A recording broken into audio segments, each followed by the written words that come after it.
মঙলদৈত উপস্থিত টিম ৰত্নাকৰ। সালাম বস, ফ্যান্টাস্টিক কাম কৰিছ তই। লোকে নভবা কামবোৰ কৰি মই বৰ ভাল পাওঁ।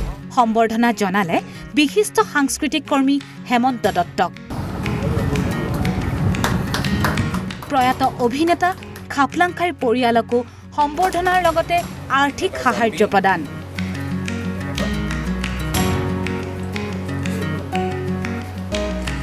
অসমৰ ব্যৱসায়িকভাৱে সফল ছবি ৰত্নাকৰৰ বৰ্ষপূৰ্তি উপলক্ষে জেবি প্ৰডাকশ্যনে অসমৰ প্ৰায় ৩৩খন জিলাত প্ৰবীণ শিল্পীসকলক জনাইছে সম্বৰ্ধনা। সেই উদ্দেশ্যে শুক্ৰবাৰে অভিনেতা যতীন বৰা, নৱনীতা শৰ্মা আৰু জেবি প্ৰডাকশ্যনৰ প্ৰযোজক ঋষিকেশ ভট্টাচাৰ্য উপস্থিত হয় মঙলদৈত। মঙলদৈৰ নিবাসী অসমৰ স্বনামধন্য নাট্যকাৰ, গীতিকাৰ তথা অভিনেতা হেমন্ত দত্তক তেওঁৰ বাসভৱনত জেবি প্ৰডাকশ্যনৰ পৰা জ্ঞাপন কৰা হয় সম্বৰ্ধনা। বায়ুস বাঢ়িব এইকাৰণে মই দৰৱ খাই, এতিয়াও দৰৱ খাওঁ কিবা কিবি, দৰৱ খাই বা বহুত এক্সাৰচাইজ কৰি মানুহ যিমান দিন জীয়াই থাকে বায়ুসটো বঢ়াব পাৰে, উৎফুল্লিত মনে আৰু আয়ুস বঢ়ায় বুলি মোৰ ধাৰণা। মনটো যদি আনন্দত ভৰি থাকে তেতিয়াহ'লে বয়সটো অট'মেটিকেলি বাঢ়ে, বেমাৰে হাৰ মনাব নোৱাৰে।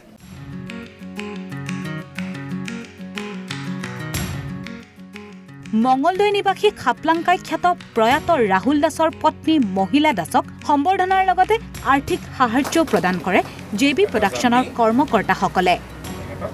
উল্লেখ্য, খাপলাংকাই খ্যাত ৰাহুল দাসৰ মৃত্যুৰ পিছত পৰিয়ালটিয়ে যথেষ্ট অভাৱৰ মাজেৰে জীৱন নিৰ্বাহ কৰি থকাৰ বাতৰি সম্প্ৰচাৰ হৈছিল বিভিন্ন সংবাদ মাধ্যমত। সম্বৰ্ধনা গ্ৰহণ কৰি যথেষ্ট আৱেগিক হৈ পৰা দেখা যায় মহিলা দাসক। বহুত ভাল লাগিছে, মোৰ গোটেইবিলাককে দেখা পাইছোঁ, আপোনালোককো দেখা পাইছোঁ, আপোনালোকৰ চেনেলে যি মই গোটাই আজি এইখিনি পাইছোঁ, সেইকাৰণে মোৰ বিৰাট তাৰমানে ভাল লাগিছে। মোৰ অকণমান বড়ো ভাষা কোৱা মানুহ যে অকণমান কোনোবা ফালে গুচি যায়। লগতে জেবি প্ৰডাকশ্যনৰ বেনাৰত অতি শীঘ্ৰেই ছবি নিৰ্মাণৰ কাম আৰম্ভ হ'ব বুলি ব্যক্ত কৰে অভিনেতা যতীন বৰাই।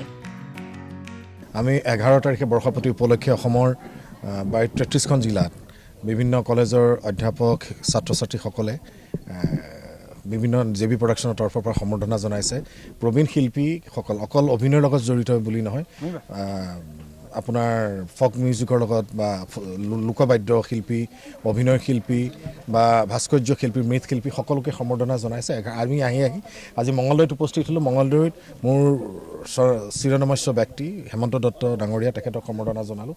আৰু আহি আমি ৰাহুল দাসৰ স্বৰ্গীয় ৰাহুল দাসৰ পত্নী মহিলা দাসক আমি সম্বৰ্ধনা জনালোঁ। দুখে সুখে অকণমান সময় তেওঁৰ লগত কটালোঁ। অনাগত দিনত জেবি প্ৰডাকশ্যনৰ তৰফৰ পৰা আমি ৰাহুল দাসৰ পত্নীক আমি আশ্বাস দিছোঁ যে আমি সকলো সময়তে থাকিম। সেয়াই। আৰু আপোনালোকেও অলপ মই অনুৰোধ কৰিছোঁ যে আপোনালোকে তেখেতসকলৰ মনৰ কথাখিনি যদি অলপ বহলভাৱে প্ৰচাৰ কৰে, অসমৰ বহুতেই জানিব। আৰু জেবি প্ৰডাকশ্যনৰ এই প্ৰচেষ্টা আমি অনাগত দিনত আমি চলাই যাম। বছৰে বছৰে এনেকুৱা ধৰণৰ আমি প্ৰচেষ্টা হাতত লৈ যাম। নতুন ছবিৰ প্লেন আমি কৰিছোঁ। আমি ৰিচেণ্টলি আমি এখন ছবিৰ প্লেন কৰিম, আমি জনাম আপোনালোকক।